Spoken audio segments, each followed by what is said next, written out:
Abra sua Bíblia em João, Evangelho de João, o quarto dos Evangelhos, especificamente no capítulo 3, onde nós temos uma história aqui muito conhecida.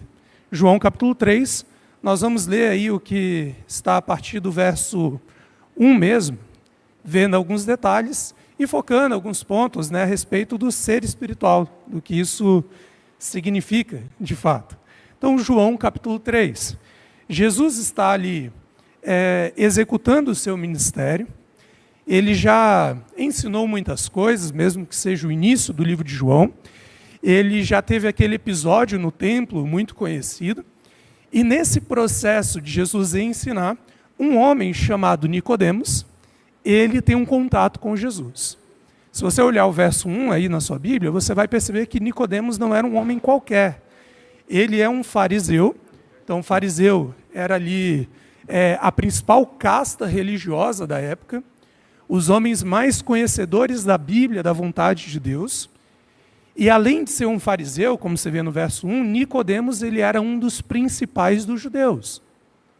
Era um dos homens de referência naquela comunidade, de referência provavelmente teológica, até porque os judeus confundiam, entre aspas, muito a vida comum com a vida religiosa. E esse homem chega até Jesus, ele vem de noite, no verso 2, como você já ouviu diversas vezes, provavelmente ali com um certo receio, de ter contato com Cristo.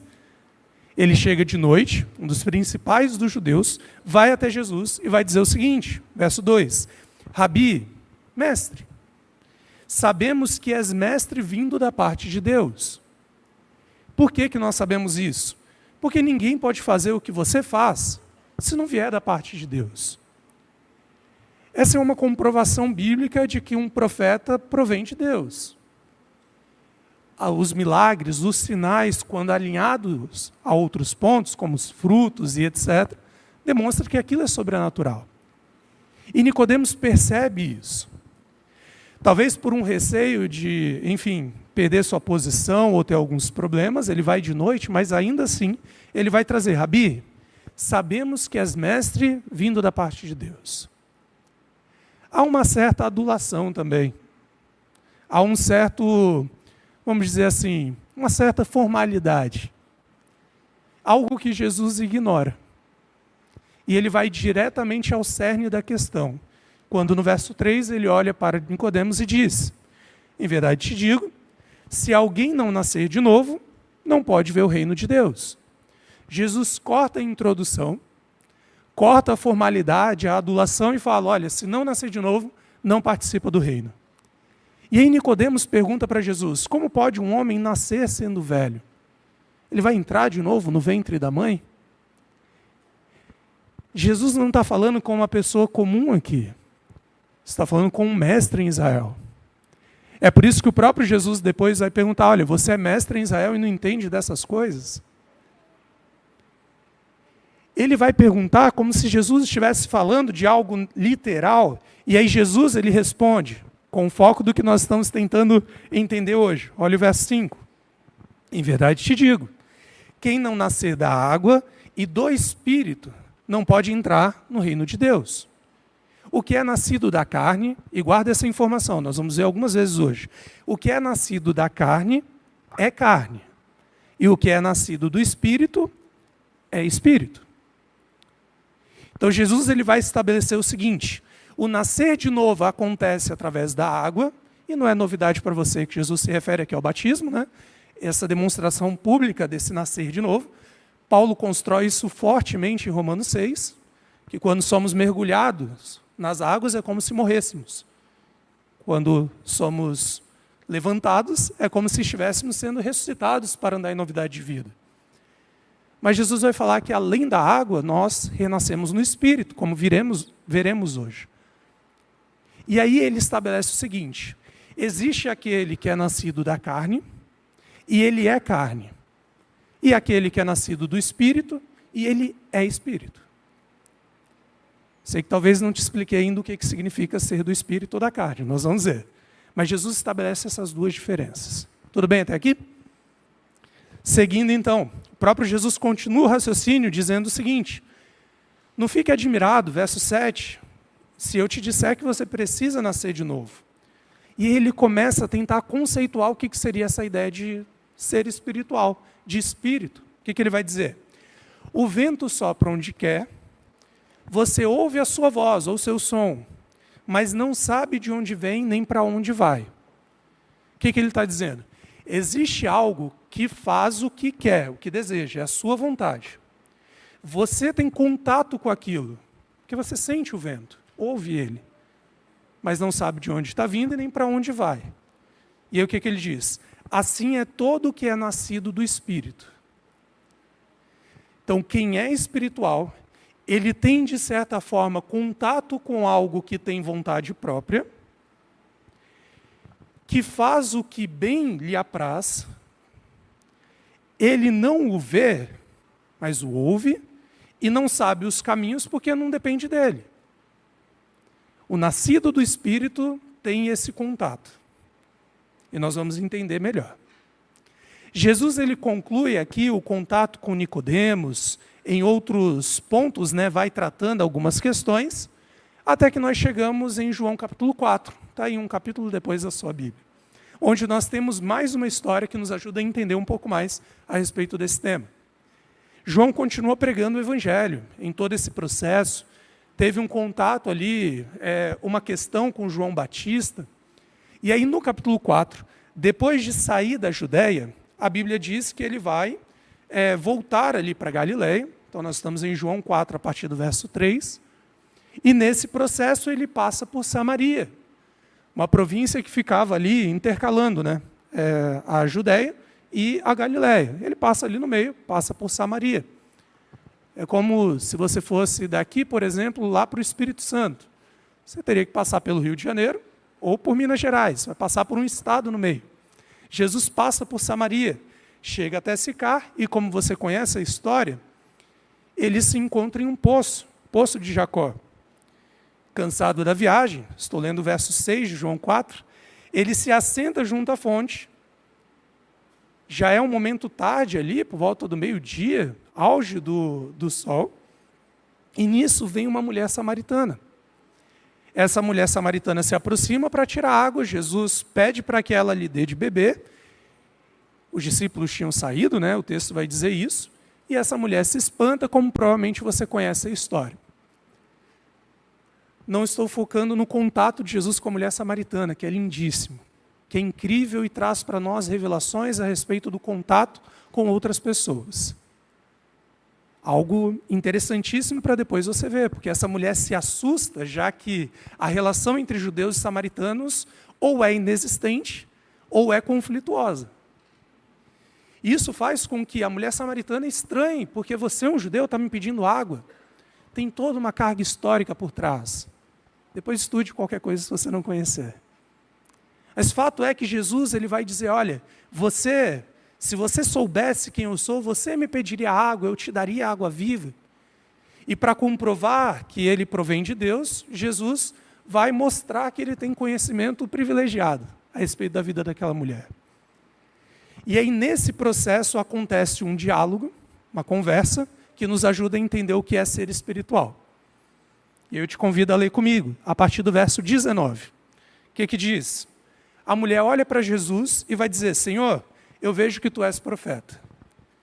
Eu entendi que você provém de Deus. Deixa eu te fazer uma pergunta teológica aqui. Nossos pais, dos samaritanos, adoravam neste monte que nós estamos. Vós, entretanto, judeus, dizeis que se deve adorar em Jerusalém. Basicamente qual dos dois? Já que o Senhor é profeta, já que o Senhor está em contato com uma samaritana, qual dos dois? A resposta de Jesus é bem interessante. Jesus vai dizer no verso 21, olha, pode acreditar em mim, está chegando a hora que nem neste monte, nem em Jerusalém, vocês vão adorar o Pai. Por quê? Lembrem que em Jerusalém estava o templo de Jerusalém, construído por Deus. Talvez o espaço mais importante de adoração, local de adoração da história humana. Era o local onde os sacrifícios eram feitos, onde era reconhecida a submissão a Deus, onde Deus se fazia presente uma vez por ano, fisicamente presente. Ela está discutindo sobre esse processo de onde você reconhece realmente a Deus e de onde você presta adoração. E Jesus vai falar, olha, vai chegar um momento que não é nem lá e nem aqui. E nesse contexto ele leva a um ponto muito mais alto, muito mais importante e relevante para nós. Afinal de contas, você entende que Jerusalém não seria mais um espaço de adoração, porque o próprio Cristo já teria morrido, né? Tudo o que acontecia no santuário apontava para Jesus. O livro de Hebreus está aí para mostrar isso. Quando Jesus vem, não precisa mais do templo. Por isso Jesus está falando, olha, está chegando o tempo que não vai ser em lugar nenhum. Mas aí olha o verso 22. Vós adorais o que não conheceis. Realmente, quem está certo são os judeus. Porque nós adoramos o que conhecemos. Porque a salvação vem de lá, é do templo de Jerusalém. Mas, verso 23, vem a hora e já chegou, em que os verdadeiros adoradores adorarão o Pai em espírito e em verdade. O que Jesus falou lá para Nicodemos? Vamos recapitulando. Pode ser um pouquinho complexo, você vai ver que é simples no fim das contas. Estou trazendo todas as informações para a gente construir uma ideia. Ele chega para Nicodemos e fala, você precisa nascer de novo. E não é fisicamente voltar para o ventre da mãe. Você precisa nascer da água, uma declaração pública disso, e do Espírito. Porque o que nasce do Espírito é espiritual. O que nasce da carne é carnal. E você precisa ser espiritual para entrar no reino dos céus. Já com essa mulher, quando ela é perguntada, questionada sobre adoração, ele vai dizer, olha, não vai ser mais em um local específico, isso não vai mais importar em pouco tempo. Mas vai seguir havendo adoração, e essa adoração deve seguir em um modelo espiritual, a partir de uma proposta espiritual. E eu quero tentar te ajudar a entender, já a partir do próximo verso, o que esse aspecto do ser espiritual significa. Se você ler comigo, Jesus ele continua dizendo, olha o verso 24, Deus é Espírito. E importa que os seus adoradores o adorem em espírito e em verdade. Jesus explica isso para nós. Você precisa ser espiritual, você precisa adorar em espírito e em verdade. E você quer entender o que é ser espiritual? Eu explico para você. Deus é espírito. Deus é espiritual. A característica que compõe, que faz Deus ser quem Ele é isso que nós chamamos do ser espiritual. Do mesmo jeito como a gente fala que Deus é amor, entende? É parte da sua atribuição. Espiritualidade, ser espiritual é algo que é divino, é parte dele. E nós, os adoradores, somos chamados a adorá-lo a partir de suas características. A partir daquilo que Deus é. A partir daquilo que é espiritual. E é importante que você entenda que aqui não há um aspecto de que Deus é espírito, então ele está aqui descrevendo a condição física de Deus. Que Deus não tem matéria, sabe? Não é esse ponto que está sendo tratado. Não estou entrando, inclusive, nessa discussão. O que ele está dizendo é, Deus, em essência, é Ele que é espiritual. É Ele que é em espírito. E quando nós reconhecemos a adoração destinada a Ele, nós adoramos em espírito. Compartilhamos daquilo que Deus é. E assim podemos adorá-lo. Começa a fazer um pouco de sentido a imagem que Jesus usou para Nicodemos, lembra?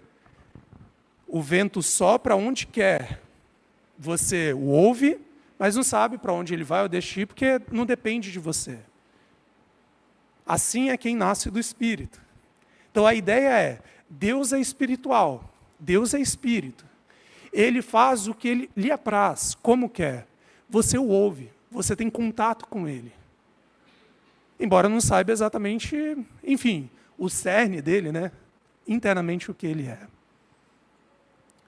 Você vai entender melhor, fica tranquilo. Não se confunda e depois vai entender o que isso significa na sua vida prática. Nós vamos construir um raciocínio aqui. Esse contexto da ideia de que o servo de Deus ele precisa ser espiritual porque Deus é espírito, vai estar presente na grande maioria dos escritos de Paulo. Paulo tenta explicar isso o tempo inteiro, usando aquela divisão que Jesus falou, que existem pessoas carnais que nascem da carne, e existem aqueles que são espirituais, que nascem do Espírito. E Paulo tenta explicar para nós e tentar nos mostrar como isso funciona. E eu quero te convidar a abrir lá em Romanos, para você acompanhar comigo e ir tentando entender mais profundamente isso, e vendo como isso se aplica à sua vida prática. Para a gente sair daqui bem definido na nossa mente o que é ser espiritual. Romanos capítulo 7. Até o capítulo 6, Paulo está definindo muito claramente para os romanos como a salvação acontece, como ela funciona. E aqui no capítulo 7, ele vai trazer algumas questões bem filosóficas, profundas, a respeito da condição da lei e a respeito da nossa condição. Basicamente, o argumento dele é que a lei é santa, maravilhosa, mas que ela demonstra também o nosso pecado e por isso nos condena à morte. Mas não que ela seja ruim, ela é maravilhosa. A gente que escolhe não fazer, né, o que ela estabelece. Ele vai construindo essa ideia. Mas nesse contexto, eu chamo sua atenção para o verso 14. Então, Romanos 7, verso 14. O que Paulo ele explica para nós, para a gente construir a ideia aqui? O que ele diz? Porque bem sabemos que a lei é espiritual. Eu, todavia, sou carnal, vendido à escravidão do pecado. Por que essa frase ela é verdade? Porque Jesus ele já tinha descrito isso. Deus é espírito. A lei provém de Deus. Logo, aquilo que provém de Deus não pode ser carnal, porque não provém de homem. Aquilo que provém de Deus é espiritual, porque Deus é espírito. É por isso que há uma distinção entre aquilo que Deus é, que é espiritual, e aquilo que provém de Deus como sua lei, que é espiritual, e eu que sou carnal. E ele já vai descrever melhor o que é ser carnal. É alguém que é vendido à escravidão do pecado. Aquela intuição, aquela inclinação a fazer a própria vontade, desprezando a de Deus. Aquela inclinação à rebelião, a ignorar a Deus e me colocar no seu lugar. Isso me torna carnal. Ao passo que a lei de Deus, por vir de Deus, é espiritual. Então, você percebeu que a ideia do espiritual não quer dizer que é uma alma penada, que é algo fora do corpo, porque ele está falando da lei. Um aspecto intangível de fato, um conceito. E mesmo um conceito é espiritual. Porque a discussão aqui não é sobre corpo, sobre matéria. A discussão aqui é sobre a essência das coisas. E a essência daquilo que provém de Deus é espiritual, porque Deus é espírito. Deus não é carnal. Eu sou, por ser vendido à escravidão do pecado. Eu acho que você já começou a fazer conexões na sua mente. Mas, se ainda não fez, fique tranquilo que nós vamos ver um pouco mais. Romanos 8. Perdão, deixa eu ler um versinho do 7 ainda. Olha o verso 18. Texto clássico, bem importante, para ele deixar claro isso. Olha lá. Porque eu sei que em mim, isto é, na minha carne, não habita bem nenhum. Pois o querer o bem está em mim, não porém o efetuar. Ele vai trazer essa construção. A lei é espiritual, a vontade de Deus é espiritual. Eu sou carnal, por isso, por vezes, não pratico a lei de Deus, porque nós somos diferentes. Vamos para o 18 agora. Perdão, 8. Capítulo 8, a partir do verso 1. O que ele constrói aqui para nós? Agora, pois, já nenhuma condenação há para os que estão em Cristo Jesus. Porque a lei do Espírito da vida, em Cristo Jesus, te livrou da lei do pecado e da morte. Mais uma vez, essa diferenciação. Aquilo que é espiritual produz vida, porque é divino, e Deus é a vida. Aquilo que não é espiritual, que é carnal, que é pecaminoso, produz morte. Ele continua, verso 3.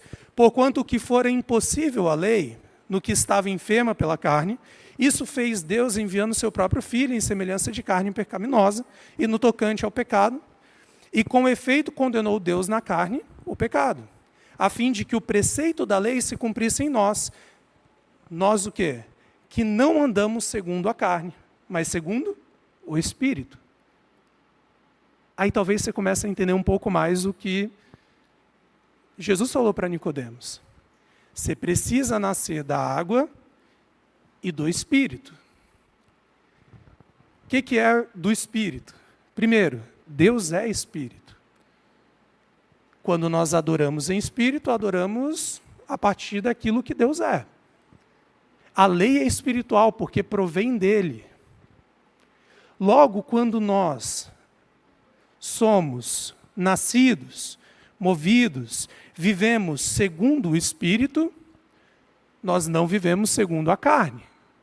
Viver segundo a carne é ser escravo do pecado, da própria vontade. Viver segundo o Espírito é viver conforme o que Deus quer. Isso vai construindo e ficando cada vez mais claro. E eu quero ler os textos para isso ficar bem enraizado na sua mente. Verso 5. Porque os que se inclinam para a carne, cogitam das coisas da carne. Ou seja, os que são carnais se interessam com coisas carnais, opostas ao que é divino, opostos ao que é de Deus. Mas os que se inclinam para o Espírito, se inclinam às coisas do Espírito. Porque Deus é Espírito.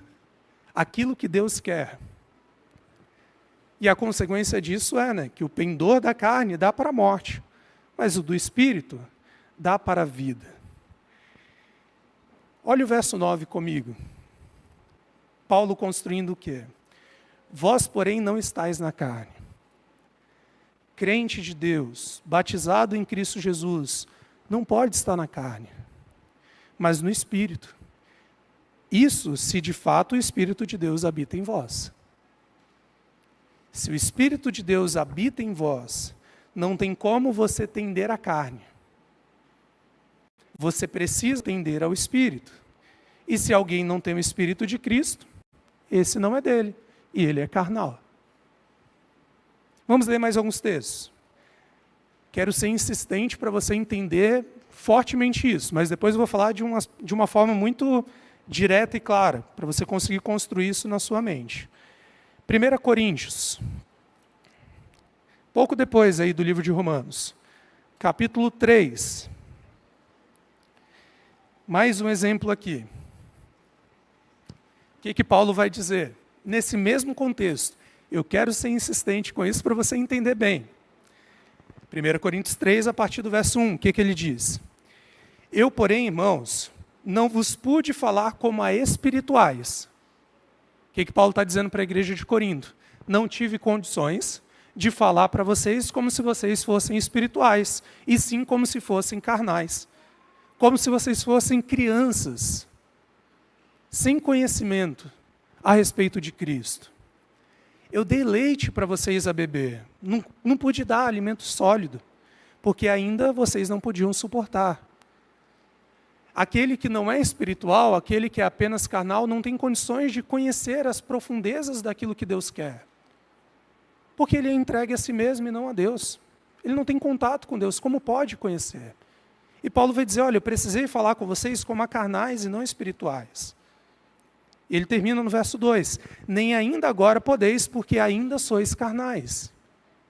Por que isso é relevante? Paulo está falando com uma igreja constituída. Pessoas que professam ser servos de Deus. E ainda assim essas pessoas são carnais, segundo a análise de Paulo. E aí quando eu lembro que Jesus falou, olha, se você não nascer da água e do Espírito, se tornando alguém espiritual, você não adentra o reino dos céus. O que Paulo então está dizendo? Olha, você precisa desenvolver isso, porque mesmo estando na igreja, você ainda pode ser carnal e não espiritual.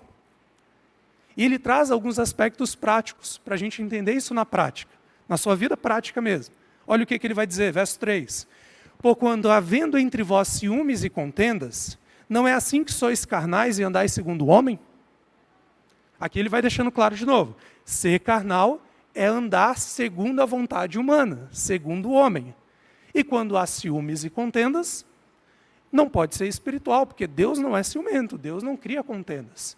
Então estão andando segundo os homens.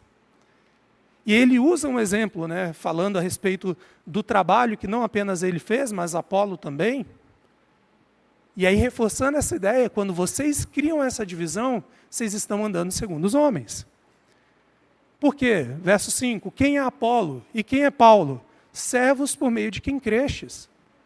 Verso 7, de modo que nem o que planta, nem o que rega, mas Deus é quem dá o crescimento. Verso 9, porque de Deus somos cooperadores, lavoura de Deus, edifício de Deus sois vós. Qual que é o ponto que ele está trazendo? Aqueles que andam segundo a carne, que vivem segundo a vontade humana, que se desprendem daquilo que é espiritual, ou seja, aquilo que é divino, produz esse tipo de situação. Já ouviu falar dos frutos do Espírito? Vamos dar uma olhadinha, entendendo o que nós estamos entendendo agora? Abre aí em Gálatas. E a gente já está caminhando para o fim, fiquem tranquilos. Gálatas, pouco depois. Lá para o finalzinho de Gálatas. Capítulo 5, nós vamos ver a partir do verso 16. E aí talvez você vai entender profundamente a ideia dos frutos do Espírito, que são diferentes dos dons espirituais, que nós também vamos ver hoje antes de terminar. Os frutos do Espírito. O que é um fruto? É algo que provém de algo. Então, uma árvore dá frutos, sai dela, provém dela. Então, qual que é a ideia que nós temos? A partir do verso 16 de Gálatas 5. Digo, porém, andai no Espírito, ou seja, sejam espirituais, e jamais satisfareis a vontade, o desejo da carne. Qual que é o ponto? Ou você anda no Espírito, sendo espiritual, porque Deus é Espírito e você vive como Ele, ou você satisfaz os desejos da carne, sendo carnal e vivendo conforme vontade humana. E ele continua, porque a carne, ela luta, ela milita contra o Espírito, e o Espírito contra a carne, porque eles são opostos entre si. Retomando a introdução que nós fizemos, quando eu peço pela minha vida espiritual, se eu estou compartimentando, dizendo que eu tenho uma vida espiritual e uma outra vida que não é espiritual, eu tenho um problema porque eu estou vivendo em guerra.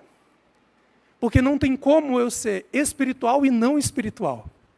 Ou eu sou espiritual ou eu sou carnal. Ou eu sou da parte de Deus e ando com Ele, vivo com Ele, ou eu sou humano na sua mais pura e triste essência. Vivo conforme as paixões, desejos e vontades humanas. E é nesse contexto que nós precisamos entender que há uma luta interna entre essas duas vontades dentro de você. Porque o Espírito milita contra a carne e vice-versa, porque eles são opostos entre si, para que não façais o que porventura seja do vosso querer, andar segundo a carne. Mas se sois guiados pelo Espírito, não estáis sob a ordem da lei, sobre a punição da lei. Ele está trabalhando um conceito de Romanos. Olha o verso 19. Quais são as obras da carne? São conhecidas. Ele está listando para você entender. É prostituição, é impureza, é lascívia, é idolatria, feitiçarias. Aí você pode olhar e falar, não, até aqui tudo certo, porque isso é coisa ruim, não faço. Mas olha o que ele continua. Inimizades, ciúmes, iras, discórdias, dissensões. Verso 21, invejas, bebedices, glutonarias. Coisas semelhantes a essas. Não é só matar alguém. Não é só sacrificar em um culto satânico. Todas as vezes que eu desprezo aquilo que Deus espera de mim e pratico aquilo que eu desejo, com coisas semelhantes a essa, no verso 21, a respeito das quais eu vos declaro, como já outrora vos preveni, que não herdarão o reino de Deus os que tais coisas praticam, eu vivo segundo a carne. Todas as vezes que você vive conforme a sua vontade, você se torna alguém carnal. Porque alguém espiritual vive conforme a vontade de Deus, se conecta com Ele. E o verso 22 diz que os frutos do Espírito, ou fruto, o resultado, aquilo que sai, que vem do ser espiritual, é amor, alegria, paz, misericórdia, bondade, fidelidade, mansidão, domínio próprio. Contra quais coisas não há lei, não há nada que as condene. No verso 24 ele vai dizer, e os que são de Cristo Jesus, eles crucificaram a carne.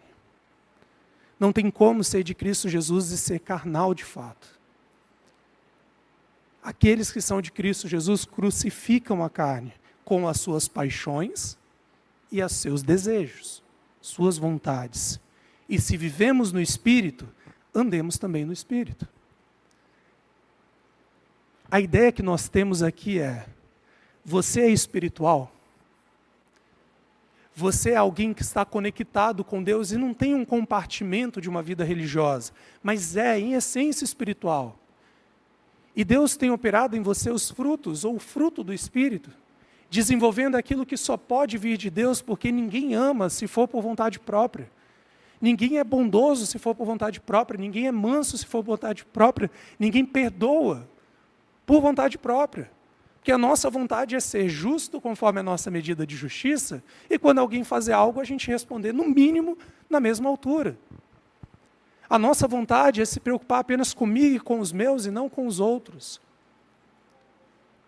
O amor abnegado, a misericórdia, a mansidão, a bondade é vontade de Deus. E o ser espiritual te faz buscar se adequar a isso. Ao passo que o ser carnal faz com que eu mantenha os desejos e as vontades humanas. Por que nós estamos vendo isso? Primeiro porque é essencial para o nosso processo salvífico. Jesus falou, se eu não for espiritual, eu não vou para o reino dos céus. Mas por que nós estamos vendo isso no contexto da pregação do Evangelho? Eu quero terminar nos 5 minutos que me resta, te convidando a abrir em 1 Coríntios 12. E vocês vão ver que eu gastei muito mais tempo no aspecto teórico da coisa, na essência da coisa, do que no aspecto prático. Porque, como mencionei há um tempo atrás, não adianta a gente ver o aspecto prático sem entender o que está por trás. Porque, no máximo, é prática vazia. 1 Coríntios 12, como você muito bem conhece, conhecimento público geral, trata a respeito dos dons espirituais. Aqui, Paulo ele vai introduzir dizendo o seguinte, eu não quero, irmãos, que vocês sejam ignorantes sobre os dons espirituais. Lembre, espiritual é aquilo que provém de Deus, aquilo que tem sua essência, sua assinatura. Então são dons presentes dados por Ele. E ele vai dizer no verso 2, olha, antes, quando vocês eram estrangeiros, vocês seguiam outros deuses, seguindo aquilo que vocês eram guiados, e não a Deus. Por isso, no verso 3, ele vai determinar, olha, ninguém vai amaldiçoar Jesus se aquela pessoa for cristã. Ao passo que também ninguém vai reconhecer o senhorio de Jesus se aquela pessoa não for movida pelo Espírito Santo. E aí ele trata sobre os dons. Olha o verso 4. Ora, os dons são diversos, ou seja, Deus entrega a todos aqueles que são espirituais. Nós já vimos, os frutos são consequências da vida, porque nós começamos a parecer com Deus. É lógico, somos seres humanos, criaturas finitas, vocês estão me entendendo. Começamos a replicar seu caráter, na medida do possível, nas nossas limitações humanas. Mas ele vai dizer, olha, não é frutos aqui, eu estou falando dos dons, os presentes que Deus dá. Esses dons são diversos, Deus distribui seus dons, seus presentes de forma diversa, para aqueles que são espirituais. Mas o Espírito que os distribui é o mesmo. É Ele. Se você não for espiritual, não vai receber, porque é o mesmo Espírito quem distribui. O que ele vai dizer? Também há diversidade nos serviços. Ou seja, você pode executar muitos serviços diversos, enquanto tendo o mesmo dom que outra pessoa. Tenho estudado esse texto nos nossos treinamentos e uso esse exemplo e gostaria de usar. Digamos que eu tenha o dom da palavra do conhecimento ou do ensino, como a Bíblia vai apresentar. E o irmão Sérgio tem o mesmo dom. Pode ser que nós tenhamos o mesmo dom, dado pelo mesmo Espírito, por sermos espirituais, mas eu pratique um serviço de um ensino nos lares, por exemplo, e ele pratica um serviço de um ensino no púlpito. São serviços diferentes. Mas, o que ele vai dizer? Mas ainda assim, nós estamos no verso 5, o Senhor é o mesmo. Praticamos esses serviços para o mesmo Senhor, porque somos espirituais. Eu não estou praticando por mim mesmo, e nem o Sérgio por ele mesmo. Não somos carnais, movidos por nossas próprias vontades. É Deus quem faz. E ele vai dizer no verso 6, além disso, há diversidade nas realizações. Ou seja, pode ser que o irmão Sérgio, com o mesmo dom que eu, praticando outros serviços, realize, cause efeitos maiores ou menores que eu. E está tudo bem, porque o mesmo Deus é quem opera tudo em todos. É o que Paulo falou lá naquele momento, porque vocês estão discutindo entre Apolo e Paulo. São só ferramentas da obra de Deus. É Deus quem está operando. Não faz diferença. Não faz. E aí, nesse contexto, ele vai dizer no verso 7, que isso que acontece é a manifestação do Espírito, e ela é concedida a cada um, a todos que são espirituais, visando um fim proveitoso. Deus, ele distribui dons, distribui seus presentes à sua igreja, àqueles que escolheram ser espirituais. E é importante que você entenda que cantar bem não é um dom espiritual necessariamente, mesmo que você cante na igreja. Falar bem não é um dom espiritual necessariamente, mesmo que você fale na igreja. Um dom espiritual é aquele que provém do Espírito, de alguém que decidiu e escolheu viver ao lado de Deus. É aquilo que é entregue a você por Deus para que outros o conheçam, para que outros exerçam aquele mesmo relacionamento que você exerce. E esses dons são diversos, como vimos. Ele vai listar muitos deles logo depois. Mas o ponto é, ao ser espiritual, o Espírito Santo do Senhor manifesta-se em você, e você desempenha dons e talentos em prol daquilo que Ele espera, porque você não vive mais conforme a sua vontade. Você vive aquilo que Deus quer de você. Por isso que ele diz no verso 11, né? Há um só Espírito. Esse mesmo Espírito, ele realiza todas essas coisas. Porque nós, verso 12, somos um único corpo, tendo muitos membros, mas um único corpo em Cristo. Eu quero que você olhe o verso 13. Pois em um só Espírito, todos nós fomos batizados em um corpo. Todos nós que somos espirituais fomos batizados juntos em um corpo, mediante um único Espírito. Quer judeus, quer gregos, quer escravos, quer livres, todos. E a todos nós foi dado beber de um só Espírito. É o ser espiritual que permite a nós vivermos igreja. É o ser espiritual que permite a nós termos unidade. É o ser espiritual que permite a nós convivermos, mesmo diferentes, mesmo difíceis como somos. Porque, no fim das contas, estamos buscando imitar a Deus por sermos espirituais. E tem como ser crente e não ser espiritual, como vimos. Ser carnal. Porque espiritual não é algo místico, como nós estamos tentando entender.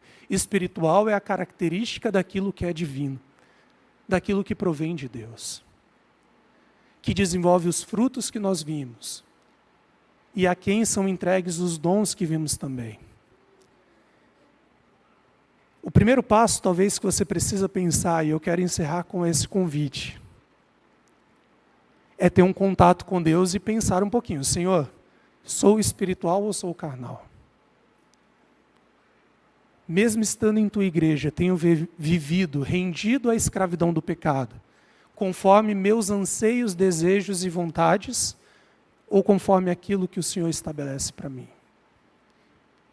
Tenho gerado fruto, tenho gerado obras da carne ou do Espírito? É um teste fácil, prático para você entender. E tendo ciência de que você é espiritual, tendo clareza disso, o convite de Deus é: pegue os dons presentes que Ele está te dando, te capacitando para um fim proveitoso, e exerça esse ministério em prol do serviço de Deus. Você não precisa desempenhar o mesmo dom que outros. Você não precisa desempenhar o mesmo serviço que outros. Você não precisa alcançar os mesmos efeitos, realizações que outros. Mas todo ser espiritual, ele exerce aquilo que Deus estabeleceu.